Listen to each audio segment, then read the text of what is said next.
Hello दोस्तों, आज हम इतिहास के कुछ बहुत ही महत्वपूर्ण क्वेश्चन आंसर सेट लेकर आए हैं। सभी question exam point of view से बहुत ही महत्वपूर्ण है एवं इतिहास से ये क्वेश्चन हर बार आपके एग्ज़ाम में देखने को मिलेंगे। दोस्तों, वीडियो को पूरा देखें एवं आंसर आप भी लगाते जाएं एवं आखिर में कमेंट के माध्यम से हमें बताएं कि आपका कितना आंसर सही हुआ है। दोस्तों, सभी प्रश्नों का उत्तर एक्सप्लेनेशन के साथ दिया जाएगा, तो वीडियो के साथ बने रहें। पहला प्रश्न है, कपास का बना हुआ कपड़ा प्राप्त हुआ है। तो कपास का बना हुआ कपड़ा कहाँ से प्राप्त हुआ है? लोथल से, रंगपुर से, मोहनजोदड़ो से या चाहुंदारो से? तो इसका सही आंसर है मोहनजोदड़ो से।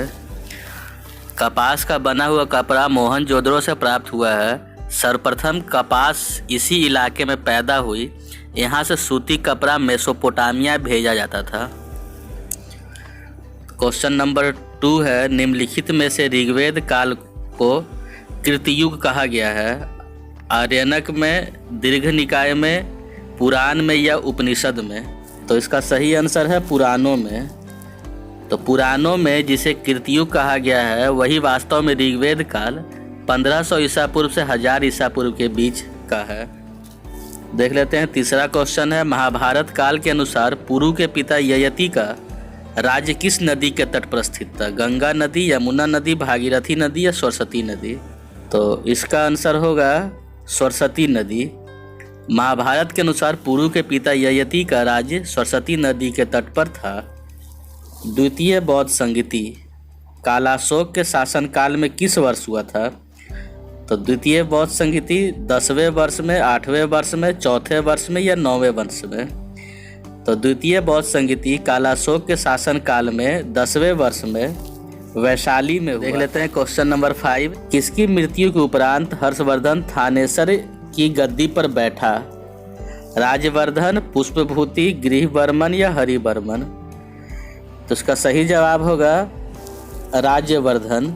राजवर्धन की मृत्यु के बाद हर्षवर्धन थानेश्वर की गद्दी पर बैठा।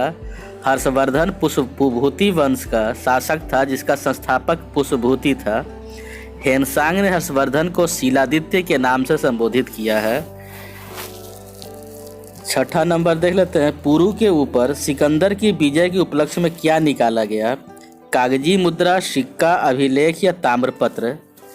तो इसका आंसर हो जाएगा पुरु के ऊपर सिकंदर की विजय के उपलक्ष्य में सिक्का निकाला गया। एक सिक्के पर सिकंदर और भागते हुए पुरु का चित्र अंकित है। 7वां नंबर देख लेते हैं, सिद्धार्थ को निरंजना नदी के किनारे डैश नामक स्थान पर तप किया था। सिद्धार्थ ने गया में, बोध गया में, मल में या उरुवेला में? तो दोस्तों इसका आंसर हो जाएगा उरुवेला में तप किया था। बोध गया में उन्हें ज्ञान की प्राप्ति हुई। तो निरंजना नदी के तट पर उरुवेला नामक स्थान में सिद्धार्थ ने 6 वर्षों तक घोर तप किया था, फिर भी उन्हें ज्ञान की प्राप्ति नहीं हुई। अंत में वे बोध गया के पीपल के वृक्ष के नीचे ज्ञान प्राप्ति के लिए दृढ़ प्रतिज्ञा लेकर बैठ गए, जहां उन्हें बुद्धित्व की प्राप्ति हुई। आगे देख लेते हैं, 8वां नंबर है हमारा, शिव की पूजा का उल्लेख मेगास्थनीज ने किस नाम से किया है? पाशुपत, डायोनिसस, कालामुख या कपालिक? तो शिव की पूजा का उल्लेख मेगास्थनीज ने डायोनिसस के नाम से किया है। अब देख लेते हैं क्वेश्चन नंबर 9 है, किस काल में विदेशियों को वात्य क्षत्रिय का दर्जा दिया गया? गुप्त काल, संगम काल, मौर्योत्तर काल या बौद्धिक काल? तो इसका आंसर हो जाएगा मौर्योत्तर काल में बड़ी संख्या में विदेशियों का भारत में आगमन हुआ, जिसमें हिंद, यूनानी एवं शक तथा कुषाण प्रमुख थे। उन्होंने भारतीय समाज एवं संस्कृति को अपनाया। इसी क्रम में मौर्योत्तर काल में उन विदेशियों को वात्य क्षत्रिय का दर्जा दिया गया। क्वेश्चन नंबर 10 है, साहित्य में शालिवाहन शब्द का प्रयोग किस वंश के लिए हुआ है? कण्व वंश, शुंग वंश, मौर्य वंश या सातवाहन वंश? तो इसका आंसर हो जाएगा सातवाहन वंश।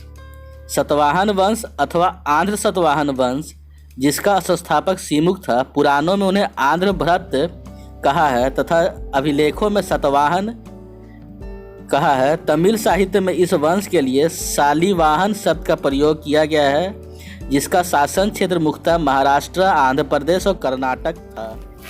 11 नंबर देख लेते हैं। कुमारगुप्त के किस स्रोत से पता चलता है कि उसने अश्वमेध यज्ञ किया था? ताम्रपत्र, सिक्का, अभिलेख या कागजी मुद्रा? इसका आंसर होगा सिक्का। कुमारगुप्त के सिक्कों से पता चलता है कि उसने अश्वमेध यज्ञ किया था। उसने मुद्राओं पर गरुड़ के स्थान पर मयूर आकृति उत्तीर्ण करवाई थी। मुख्य भाग पर मयूर को तथा पृष्ठ भाग पर कार्तिकेय की आकृति उत्कीर्ण है। 12 नंबर देख लेते हैं। जूनागढ़ अभिलेख के अनुसार गवर्नर पर्णदत्त के पुत्र ने सुदर्शन झील के किनारे किस मंदिर का निर्माण करवाया था? शैव मंदिर, विष्णु मंदिर, राम मंदिर या कृष्ण मंदिर? तो दोस्तों इसका आंसर होगा विष्णु मंदिर। जूनागढ़ अभिलेख के अनुसार स्कंदगुप्त ने सुदर्शन झील का पुनरुद्धार का कार्य सौराष्ट्र के गवर्नर के पुत्र चक्रपालित को सौंपा था और उसने झील के किनारे एक विष्णु मंदिर का निर्माण करवाया था। सुदर्शन झील के निर्माण सर्वप्रथम अशोक ने करवाया था। अगला क्वेश्चन देख लेते हैं। Question number 14। कश्मीर का नीरो इनमें से किसे कहा जाता है? संग्रामराज, हर्षवर्धन, हर्ष या जैनुल आबदीन? तो इसका आंसर हो जाएगा जैनुल आबदीन। इसे कश्मीर का अकबर कहा जाता है। कश्मीर का नीरो हर्ष को कहा जाता है। हर्ष को कश्मीर का नीरो कहा जाता है। उसके शासन काल में कश्मीर में भयानक अकाल पड़ा था। ठीक है। 5वां नंबर। भारत में ईसाई धर्म का सर्वप्रथम प्रचार किसने किया? मोरियस पिलेट, ईसा मसीह, मरियम या थॉमस? ईसा मसीह भारत तो आए नहीं थे ईसाई धर्म का प्रचार करने के लिए। मोरियस पिकेट्स जो है उसने ईसा मसीह को सूली पर चढ़ाया था। मरियम उनकी माता थी और भारत जो आए थे वो थॉमस थे, जो सर्वप्रथम चेन्नई में आकर ईसाई धर्म का प्रचार किया। ईसाई धर्म एक ईश्वरवादी धर्म है, लेकिन इस ईसाई लोग ईश्वर को त्रियक रूप परमपिता परमेश्वर, उसके पुत्र ईसा मसीह और पवित्र आत्मा को पूजते हैं। 16 नंबर देखते हैं। कालाशोक किस वंश का शासक था? नंदवंश, शिशुनाग वंश, मौर्य वंश या हर्यक वंश? तो कालाशोक जो है वो शिशुनाग का पुत्र था, तो शिशुनाग वंश का शासक था। महावंश में इसको कालाशोक कहा गया है, जबकि पुराणों में काकवर्ण कहा गया है। कालाशोक ने अपनी राजधानी वैशाली से पाटलिपुत्र हस्तांतरित कर लिया था। इसी के शासनकाल में द्वितीय बौद्ध संगीति वैशाली में आयोजित की गई थी। अब देख लेते हैं 17 नंबर क्वेश्चन। ऐहोल अभिलेख किसकी रचना है? तो ऐहोल अभिलेख कालिदास, हरिसेन, रवि कीर्ति या वस्तुभट्टी? तो इसका आंसर होगा रवि कीर्ति। पुलकेशिन द्वितीय के दरबारी कवि थे रवि कीर्ति, जिसने ऐहोल अभिलेख का रचना किया। ऐहोल अभिलेख जिसमें पुलकेशिन द्वितीय द्वारा हर्षवर्धन पर विजय के संदर्भ में जानकारी मिलती है। अब देख लेते हैं क्वेश्चन नंबर 18 है।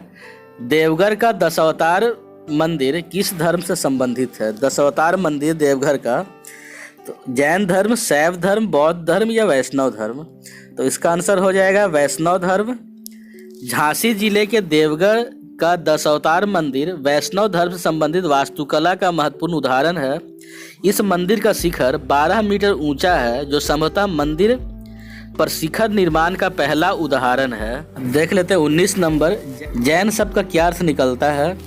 जानने वाला, हारने वाला, जीतने वाला या सोचने वाला? जैन शब्द, जैन जो है वो जीन शब्द से निकला है, जिसका अर्थ होता है जीतने वाला। अगला क्वेश्चन देख लेते हैं। क्वेश्चन नंबर 20 है।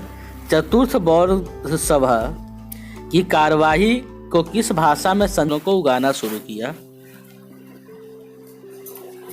अब देख लेते हैं 24 नंबर। किस वेद में आर्य निवास स्थान के लिए सप्त सैंधव शब्द का प्रयोग किया गया है? सप्त सैंधव का मतलब होता है 7 नदियों के बीच का प्रदेश। तो ये सर्वप्रथम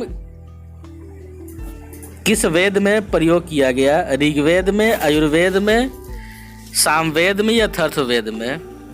तो इसका आंसर हो जाएगा ऋग्वेद में। ऋग्वेद में आर्य निवास स्थान के लिए सैंधव शब्द का प्रयोग किया गया है। इसे हम आजकल पंजाब, वर्तमान भारत और पाकिस्तान का भाग के नाम से पुकारते हैं। फिर अगला क्वेश्चन, आज का आखिरी क्वेश्चन है 25 नंबर। गंडक नदी के लिए वैदिक साहित्यों में किस नाम की चर्चा है?